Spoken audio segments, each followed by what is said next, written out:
Do you have that person in your life, maybe in your family or at work, that you find yourself judging or looking down on? How can we let go of our judgment and be less cynical towards other people? Welcome to Mindfulness for Beginners.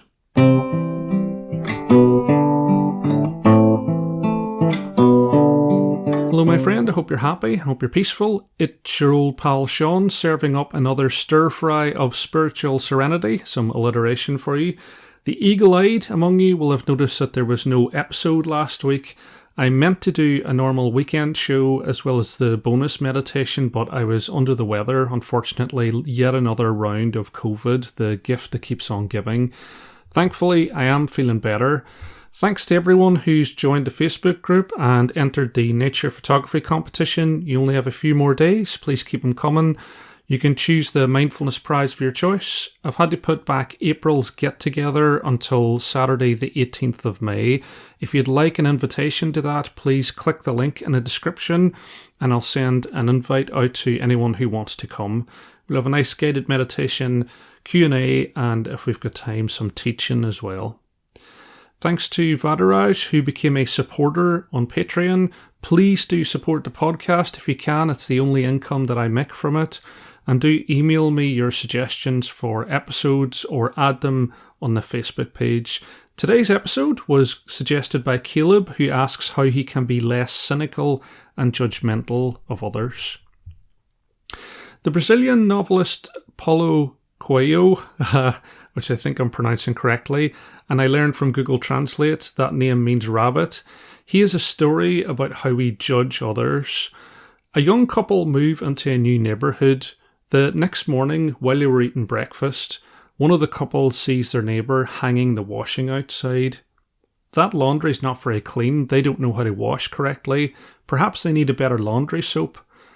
The laundry critic's partner said nothing. Every time their neighbour hung the washing out to dry, the same comments were made. A month later, the washing critic was surprised to see a nice clean wash in the line and said to their partner, "Look, they finally learned how to wash correctly. I wonder who taught them how to do it." And their partner replied, "I got up early this morning and cleaned our windows."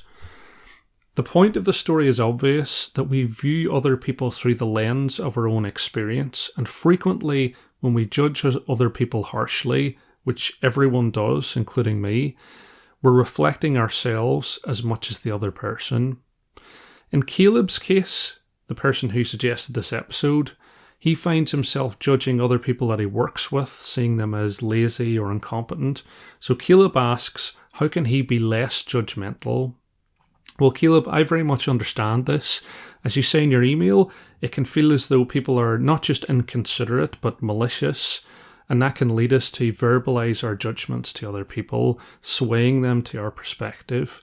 So why do we do it? Why can't we just be like the Beatles and let it be? Well, there's lots of reasons why we're judgmental, and it's really worth being aware of all of them so that we can clean our own dirty windows. The principal reason is that as human beings, we're hardwired to take incomplete data and make choices and judgments based on what we think will happen. We recognize patterns, and that results in a concept in social psychology called fundamental attribution error. We assume that someone's current behavior is a reflection of who they are rather than a reflection of the circumstances they face. And the classic archetype of this is seeing someone who's angry, and you can either see them as a bad person or someone who's having a bad day, or that person's late because they're selfish, or are they late because they get stuck in traffic. And we'll tend as humans to see them as a bad person because we like to pigeonhole people into boxes in our mind. We have certain preconceived views of men and women, younger and older people, richer or poorer, and many other characteristics that come with a default setting in our mind that can then be confirmed by one experience. A lot of this comes from our cultural norms and what defines a good person in our community. And of course, one final reason why we judge others is that we live in a competitive, hierarchical world, and putting someone else down makes us feel a little bit better about our own insecurities. We might have grown up in a competitive environment where people were judged, and that's what feels normal to you. It's a bit of an Irish stereotype, but I grew up in a massive family of 7 kids, and it led to me being competitive and sometimes judgmental of other people. It's really important to explore and be aware of the roots of judgment, because it's potentially a dangerous thing. We can consciously think that all human beings are valid and that we don't want them to suffer, but when we start to judge people, we begin to label and dehumanize them, the start of a slippery slope which has led to some of the greatest moments of suffering in human history. If someone is a bad person, then we root for their comeuppance. We wish for them to experience the suffering that we perceive them to cause other people, like the villain in a movie. But the reason why most villains in movies are poorly written is because the writers miss the truth of the human experience, which is that there are no bad people. People are born good, people have an inherent Buddha nature, and through ignorance, the influence of the people around them, and just learning to survive in difficult experiences, they end up behaving in a particular way in a particular moment. And what that means when you take it to its logical conclusion is that we are the villains in the eyes of some other people.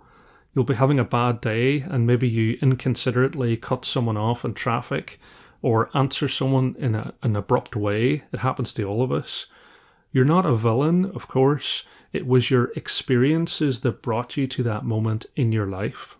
All that mindfulness asks of you is to extend that compassion to other people. Compassion starts with understanding. Understanding starts with observing and listening. Make an effort to understand what that person is going through. If it's someone that you work with who is constantly missing deadlines, you can either jump to the conclusion that they're being lazy or malicious, or you can talk to them, find out what's going on with them. They're struggling, there's probably a reason why. It could be workload, it could be lack of confidence, or it could be something outside work. I once talked to someone I worked with who was struggling to deliver their work on time. I found out they had a medical condition that meant that they were in agony almost all the time.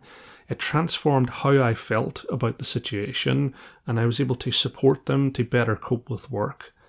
Thich Nhat Hanh once said that if we could see true reality, we wouldn't judge, we wouldn't feel angry. Without that curiosity to find out what's going on with someone, we'd be stuck feeling resentful and end up demonizing them.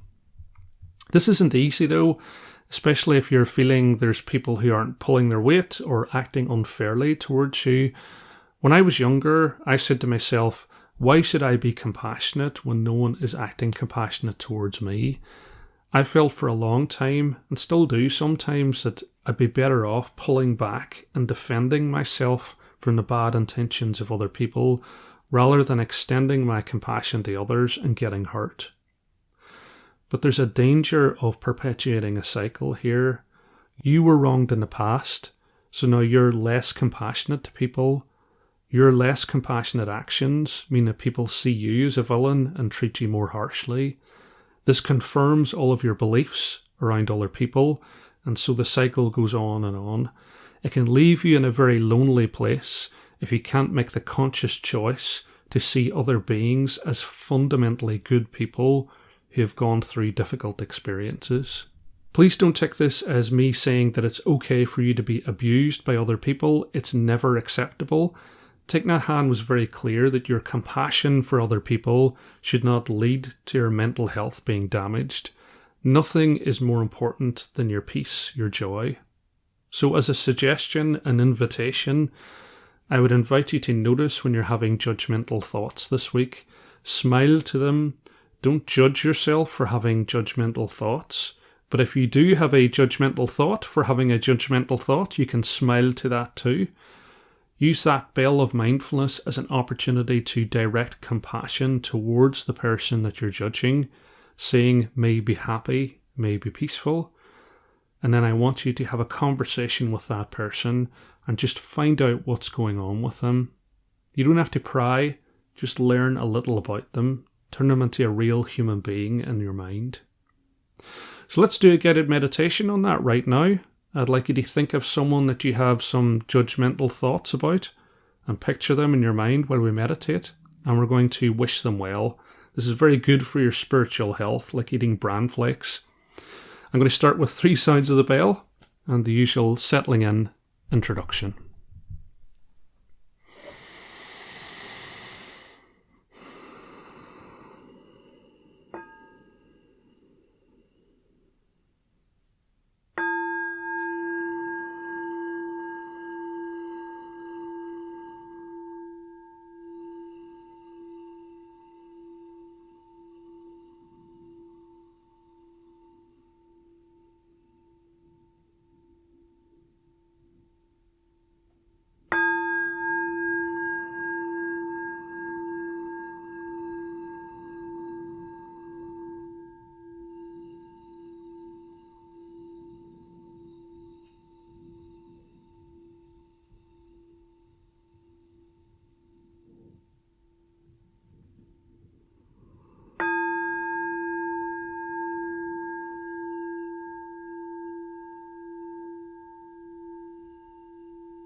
We're going to start, as we always do, by applying our beginner's mind to your posture.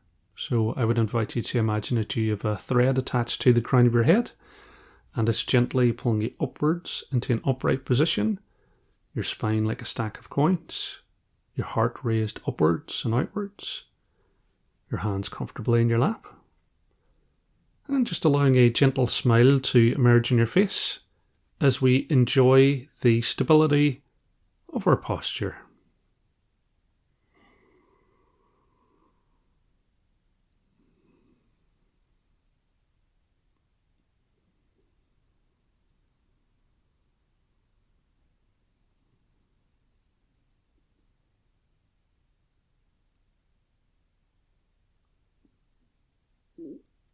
And expanding that spotlight of awareness to your entire body, noticing where you feel warm or cold.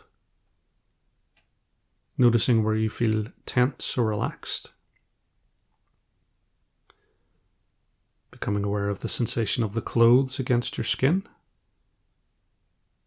And the points of contact between your body and the chair and the floor.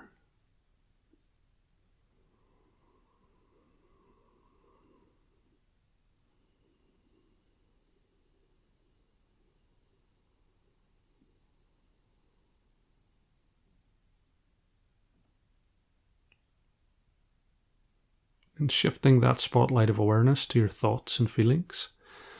And as we go through the guided meditation, just noticing each thought as it arises, and that might be an anxious thought about tomorrow. It could be a happy thought about today, or a sad thought about yesterday. Just sitting with each thought for a moment, allowing it to leave. And gently, and without judgment, bringing your attention back to your breath.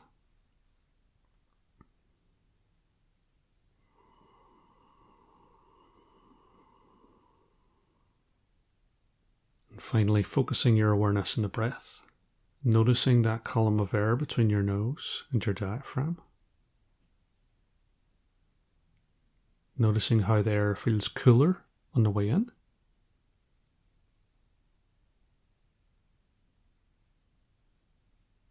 Warmer on the way out.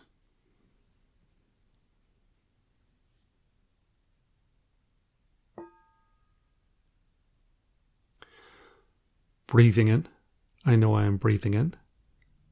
Breathing out, I know I am breathing out. In, out.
Breathing in, my breath grows deep.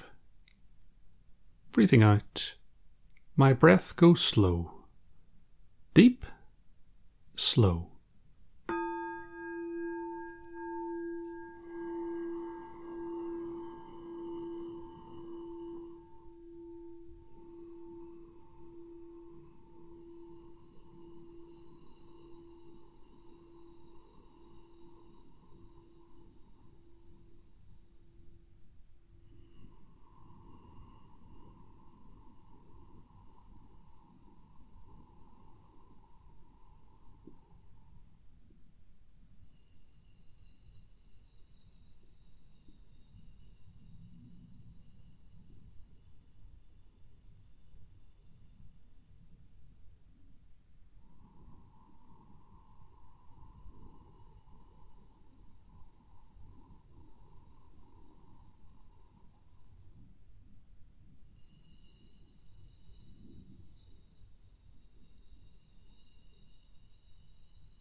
Breathing in, I notice a judgmental thought about the person.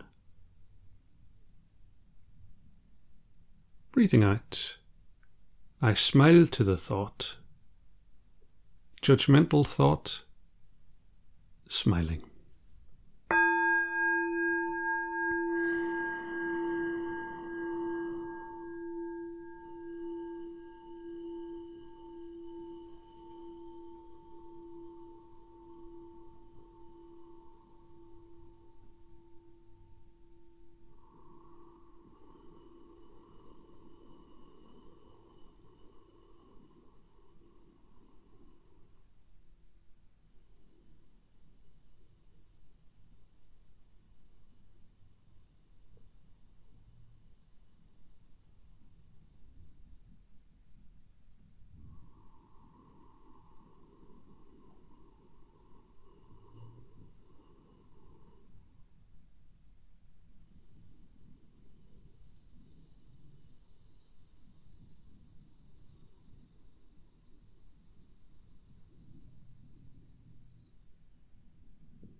Breathing in, I notice the feelings associated with the judgmental thought. Breathing out, I smile to those feelings, noticing feelings, smiling.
Breathing in, I notice the beliefs I hold about that person. Breathing out, I let go of my beliefs about that person. Noticing beliefs, letting go.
Breathing in, I see the true Buddha nature of the person. Breathing out, I see that they are suffering just as I am suffering. Buddha nature, seeing their suffering.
Breathing in, may they be happy and peaceful.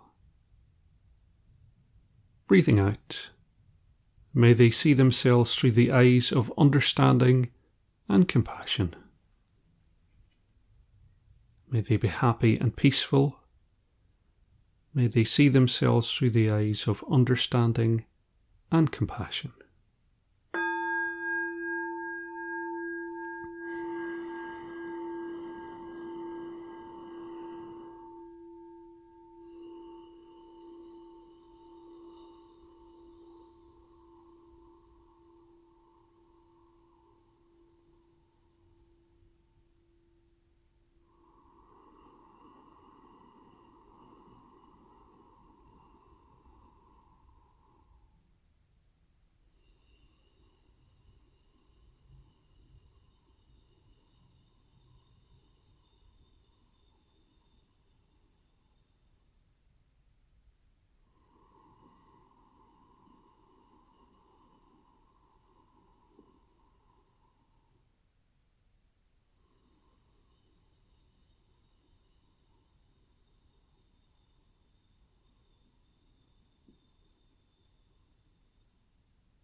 And as we reach the end of the guided meditation, just taking a moment or two to notice any changes in your body, any areas of relaxation, any areas of discomfort or tension, and taking a moment to stretch those. Noticing any changes in your mind.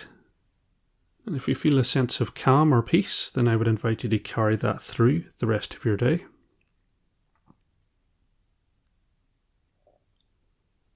And finally, opening your eyes and returning your awareness to the room that you're in.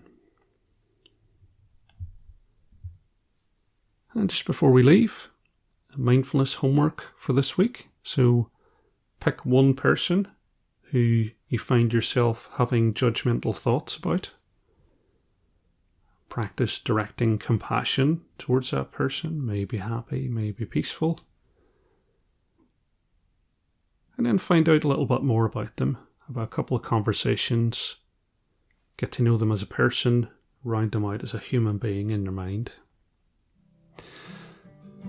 And may be happy, may be peaceful, and may you see yourself through the eyes of understanding and compassion. Slán will you, and I'll see you next time. Well, I've been afraid of changing, 'cause I've been